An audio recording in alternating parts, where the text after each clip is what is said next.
Welcome to Winds of Change. How does an individual make choices to create global change? We have an amazing guest today, Susan Conley, who holds a Master's in Healthcare Leadership, who will share with us the Rwanda Healthy Mums Project. Susan will share her story behind her motivation for being involved with this project. Welcome to the show, Susan. Thanks, Davey. Now, Susan, tell me, what is this project about? My understanding about the project is that your particular segment, which is the healthcare segment, is actually really a part of a larger strategy to help a part of Rwanda move forward. Is that a correct understanding?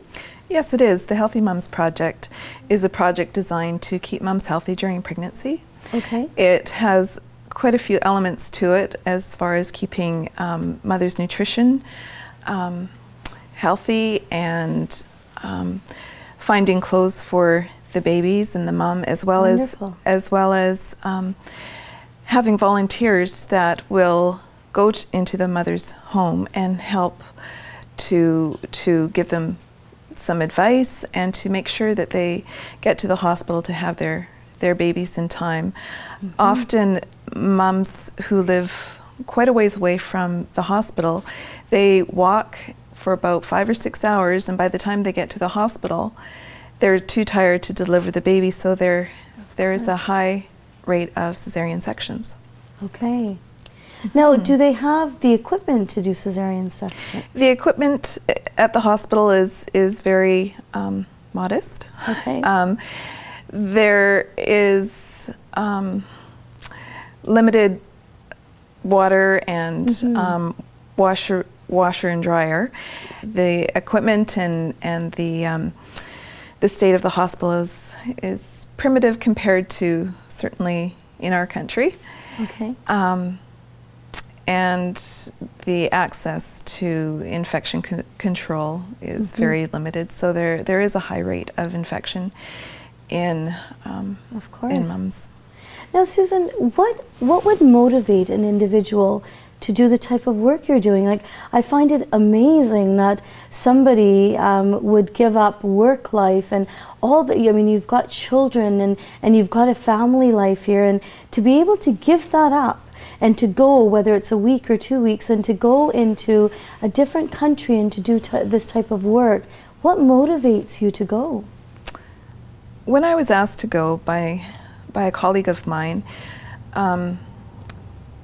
she asked if I knew anybody who would like to go to Rwanda to teach prenatal and to help nurses train volunteers.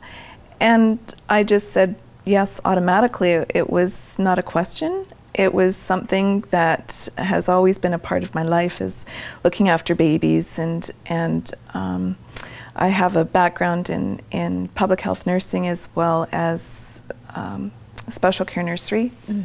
And it just seemed that was something that I needed to do, and I was able to take my daughter with me as well. So it was a wonderful opportunity for her and I to go across the world together.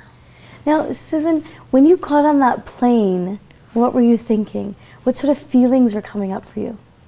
Terror. Terror? Yeah. There were many people that thought me going to Rwanda, it would be very dangerous, and I would be in a lot of danger and not knowing what to expect. I think that it was just something I needed to do. I kept saying to people who asked, because I went with people who had been there previously, there was that comfort knowing that they knew what to expect, and they coached me along and just said it was one of the most amazing experiences they had, and I trusted that. Now, Susan, when you go there, I can only imagine, being from India, that it's a very different lifestyle. So how did you adjust to the lifestyle change? Because you're not only trying to teach at the same time, but you're also adjusting yourself as well to a completely different type of environment. Just being open to the experience and being able to trust that things were going to go well. The living conditions were certainly very different, and the food was very different. It was in that respect. But as far as the people are concerned, they were the most gracious and caring people that I can imagine. Like, it struck me that they were so joyful. Okay. And once I got there, there was no fear. There is no fear. So share with us a story of the first time that you were truly inspired and you thought, this is a really good choice for me. I'm really glad I came to Rwanda.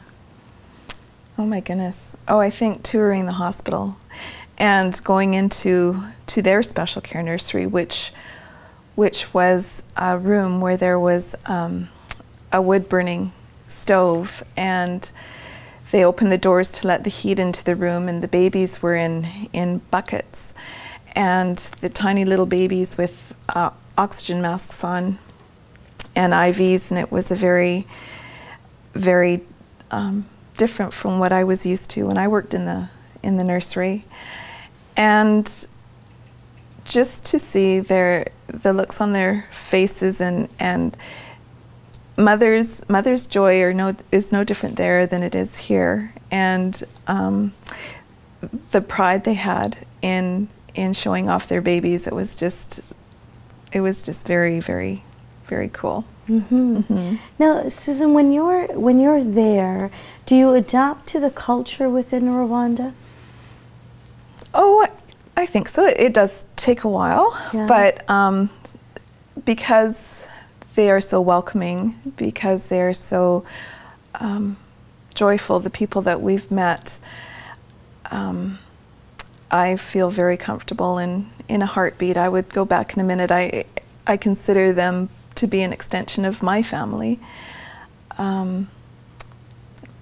So what sort of a future do you see for, just within the healthcare industry in Rwanda, what sort of a future do you hope to create for the times that you're there? Like, what sort of an impact do you hope to have?